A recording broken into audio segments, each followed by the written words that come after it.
Fala aí, galera, beleza? Sejam bem-vindos a mais um vídeo do nosso canal. Vídeo de hoje, trocar uma ideia sobre o Pátria Logístico.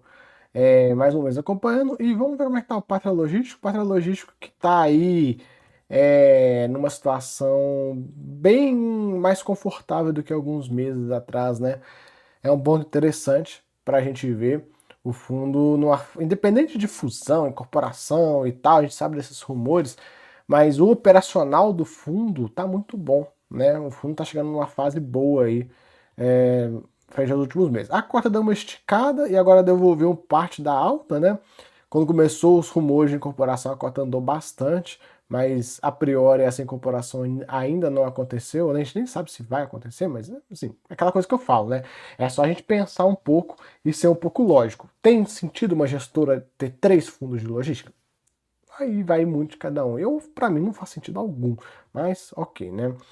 Inevitavelmente, eu acho que isso vai acontecer em algum momento. Aqui a gente vê pátria logístico e tal, aquela coisa toda, né? A parte macro que é, é bem irrelevante aqui para a gente, não tem nada pro nosso que vai impactar nosso fundo, não.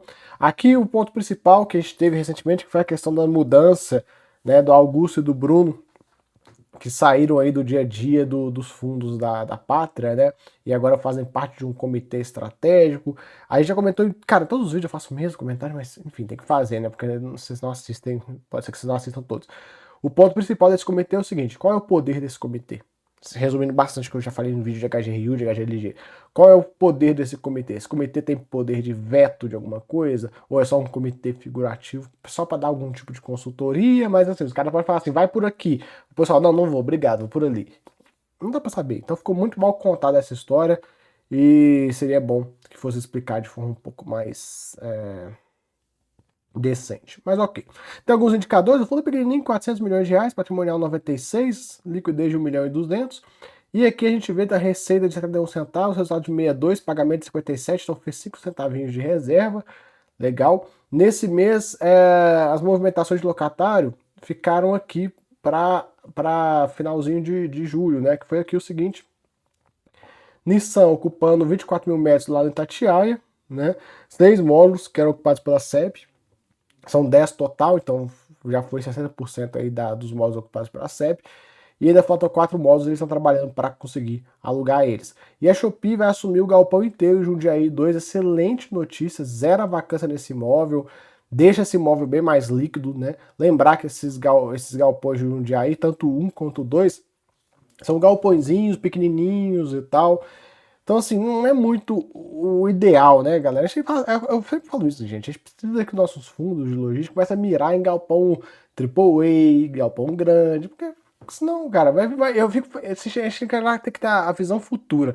Daqui a uns anos, esses fundos bilionários ficando cada vez maiores e tal, velho, vai comprar um galpãozinho de 10 mil metros quadrados? Não, não dá. Vai ter que comprar os galpões pelo menos 50 mil, porque senão fica um portfólio absurdamente grande e tal. Claro, você ter pequenos galpões no raio de 30 é uma boa ideia? É uma boa ideia, mas se você conseguir focar em galpões AAA, os grandes galpões no raio de 30, né, pode ser interessante. Mas enfim, essa entrada da Shopee, ela deixa esse galpão bem mais líquido, né? Você vai vender um galpão vazio ou você vai vender um galpão com inquilino? Muito mais fácil vender um galpão que já tem um inquilino, né? Aqui a gente fica de olho, né, no galpão de Itatiaia, então aí fazendo um distrato antecipado dos módulos restantes da SEB e vai entrar um outro inquilino, então ótimo, que aí tira esse risco SEB do fundo, né?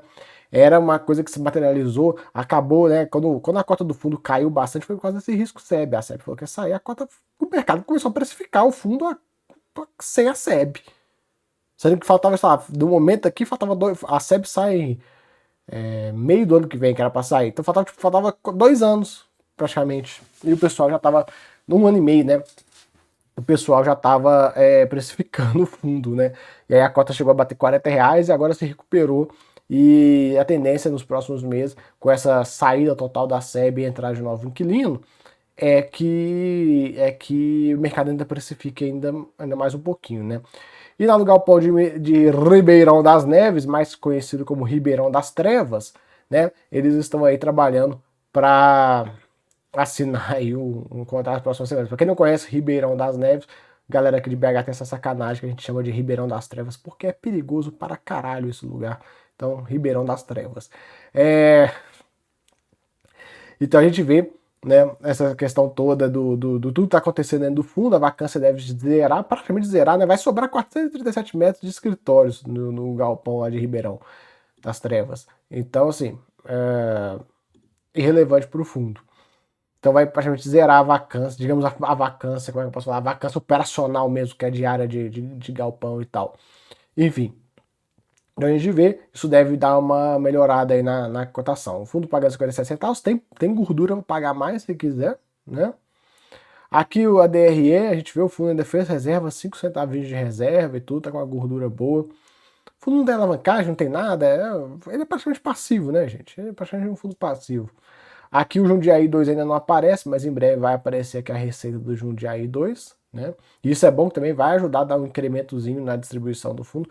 Tem que pensar, galera, aqui, ó, achei informação. O aluguel médio, mais ou menos, do portfólio desse fundo é R$24 o metro, né? Se a gente pegar aqui, eu vou nem usar esse valor de 24, vamos usar R$20 o metro. Com essa área que vai ser alugada para a Shopee, de 9.177, nós estamos falando de quase R$200 mil a mais, né? Então é um caraminguá a mais aí pro fundo, é uns de 3 a 4 centavos a mais pro fundo, com esse galpão sendo alugado, né? E aí é bom, porque aí já vai jogar esse resultado distribuível, se esse galpão, por exemplo, se esse mês, esse galpão estivesse rodando, esse resultado distribuível aqui, ó, que tá em 62, né? E depois 64, 65, né? E aí o fundo tem até potencial, se quiser, de aumentar a distribuição no futuro. Vamos ver, né? Carteira de ativos a gente já viu, né? Alocação por classe, galpões classe A, aqui o segmento dos inquilinos, isso reajusta pelo IPCA. Agora em setembro tem bastante reajuste, que é ótimo também, né? Revisional tem um pouquinho agora em 2024. Vencimento dos contratos lá em 26, que vence muita coisa, que é o da SEB. Isso aqui, ó, vai sumir daqui a pouco e vai ficar mais para frente, né? Os galpões, galera, são 4 galpõezinhos, né? A gente tem o galpão de Itatiaia, que é um galpão muito grande, 60 mil, 45 mil de galpão, 60 mil de pátio, mais pátio do que galpão, né? Mas é um projeto bem interessante. E sem vacância, e deve continuar sem vacância, né? O Ribeirão das Neves, que eles estão trabalhando para zerar a vacância dele, né? E os dois de Jundiaí, que são galpões pequenininhos e tal, que também a gente em breve vai ver a vacância zerar. Então a gente vai ver o fundo zero vacância em breve. Aquelas movimentações esperadas que vão fazer com que o ativo, que o fundo fique, né? O que já está mapeado, né? Tá aqui. Provavelmente o próximo relatório a gente já vai ter a entrada do galpão de quem foi entrar no Ribeirão das Neves. E aí vai zerar essa vacância do fundo muito bom. E vão ficar numa situação bem confortável aí pro fundo. E é basicamente isso, galera. Então o parque logístico entrando numa fase boa, uma fase mais tranquila. E a gente fica de olho. Qualquer novidade eu volto aqui, a gente vai trocando ideia, beleza? Tamo junto, até a próxima. Fui.